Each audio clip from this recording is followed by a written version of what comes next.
8 वर्षों में सुख के अतिरिक्त कुछ नहीं देखा।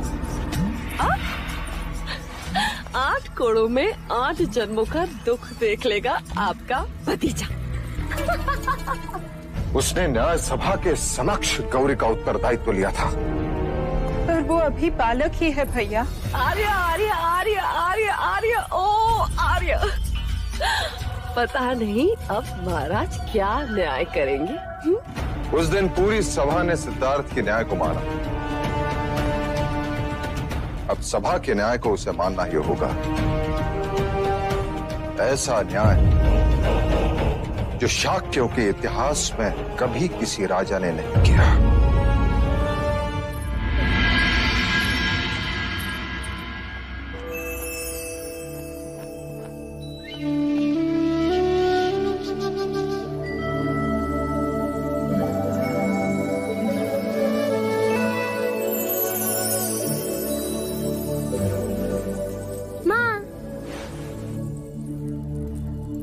सुबह से ढूंढ रहा था तुम्हें और तुम यहाँ हो।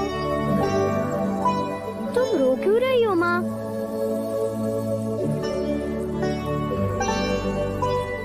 पिछली बार जब मैं गुरुकुल जा रहा था तब भी तुम रो रही थी। जब भी मैं कोई नई जगह जाता हूँ तब तुम रोने लग जाती हो। और लौशिका कह रही थी कि आज मैं दंड गृह जा रहा हूँ। महादेवी, हम युवराज को लेने आए। हाँ हाँ चलो। माँ, मैं दंड गृह देख कर आता हूँ।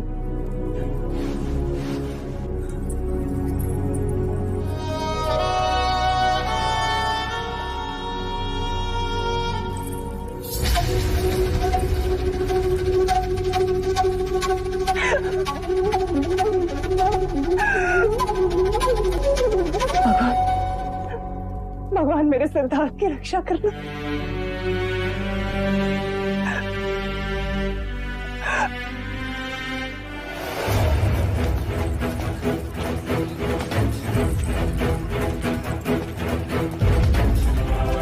इतनी छोटी आयु और इतना बड़ा दंड।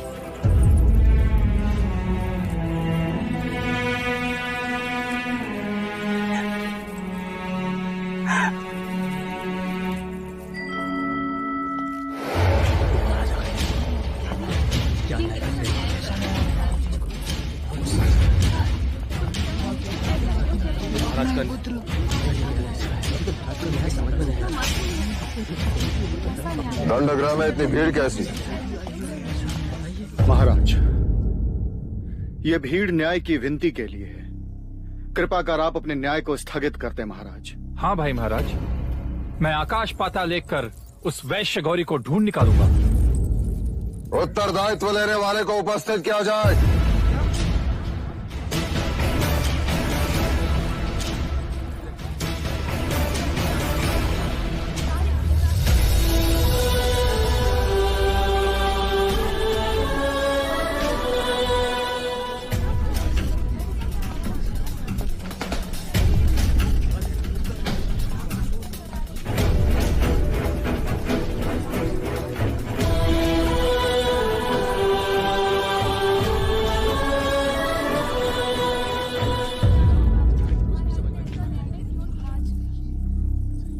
मैं लज्जित हूं कि नई नगरी के लोगों के साथ अन्याय हुआ। अन्न पहुंचाना राजा का कर्तव्य है और यह दायित्व मैंने गौरी को दिया था।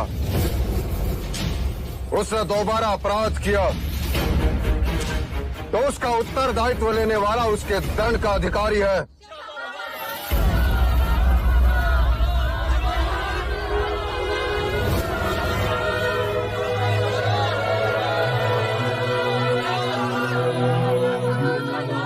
कीजिए महाराज, न्याय सभा में आपने एक राजा बनकर सोचा, अब एक पिता बनकर सोचिए।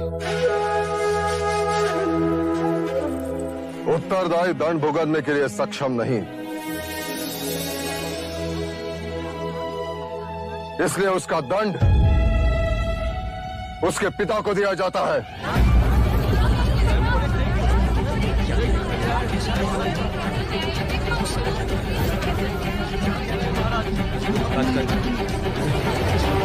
भाई महाराज, आप ये क्या कह रहे हैं?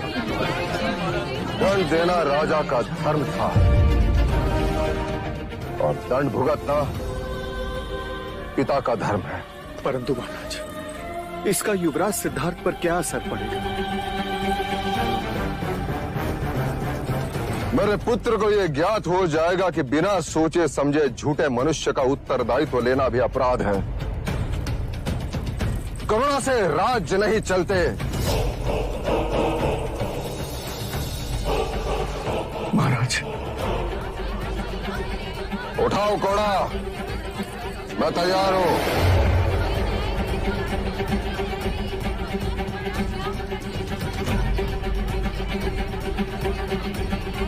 घोड़ा उठाओ, अन्यथा तुम्हें भी दंडित किया जाएगा।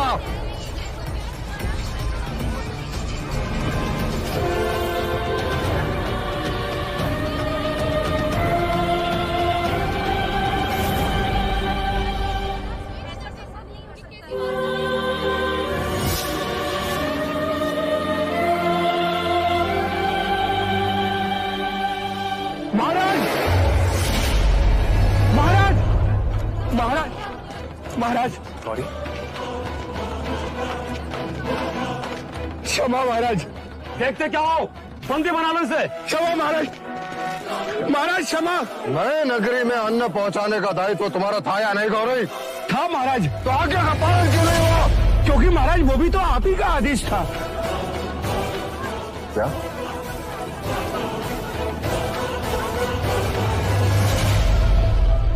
मेरा आदेश? हाँ महाराज, ये देखिए, ये रहा आदेश पत्र। वैश्य गौरी गजानन, इस पत्र के साथ तुम्हें आदेश दिया जाता है कि आज तक राज के आदेशानुसार जो अन्न तुम नई नगरी को भेज रहे थे उसे स्थगित कर दिया जाए।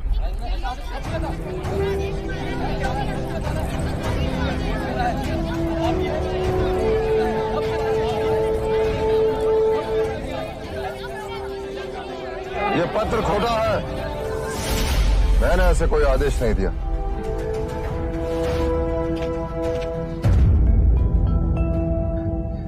जी महाराज, ये आदेश पत्र खोटा है। परंतु इसका प्रमाण क्या है? इस पर तो राज की मोहर लगी हुई है। मुहर लगाने वाले से एक भूल हो गई है। लोहे की नकली मुहर लगाने के फलस्वरूप इसके सतह पे उभरी हुई हाथी की चित्र खुरदुरी, जो कि असली सोने के मुहर से नहीं होती। ये पत्र तुम तक किसने पहुंचाया? राज्य के एक सैनिक ने महाराज। कहाँ है वो सैनिक? महाराज, मैं उसी को ढूंढ रहा था। स्वयं को निर्दोष प्रमाणित करने का बस वही एकमात्र प्रमाण था महाराज, पर वो अभी तक मिला ही नहीं। तुम न्याय व्यवस्था को भ्रमित कर रहे हो गौरी। क्षमा महाराज, क्षमा। मैं दंड भुगतने को तैयार हूँ महाराज। शाक्य न्याय प्रणाली के अनुसार तुम्हारे पास केवल दो ही पर्याय है, एक तो कोड़े, अन्यथा नगर निकाला। महाराज, मैं नगर छोड़ दूंगा और जाने से पहले एक बार युवराज सिद्धार्थ से मिलना चाहता हूँ।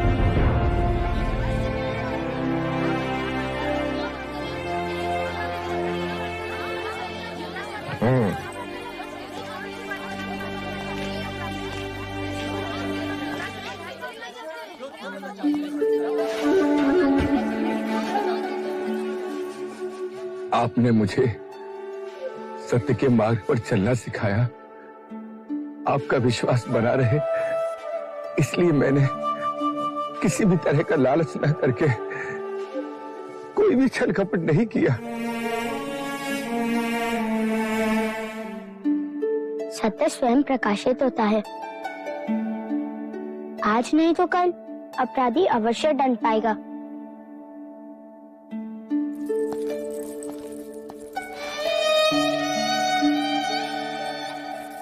बोलो युवराज सिद्धार्थ की जय! युवराज सिद्धार्थ की! युवराज सिद्धार्थ की! युवराज सिद्धार्थ की! युवराज सिद्धार्थ की! युवराज सिद्धार्थ की! युवराज सिद्धार्थ की! युवराज सिद्धार्थ की! महाराज कलकुली नरेश, महाराज मादन पानी, महादेवी अमिता को स्वयं लेने के लिए कपिल वस्तु में पधार रहे हैं। बोलिया नरेश महाराज दंड पानी पधार रहे हैं। प्रजापति लगता है वो आ गए।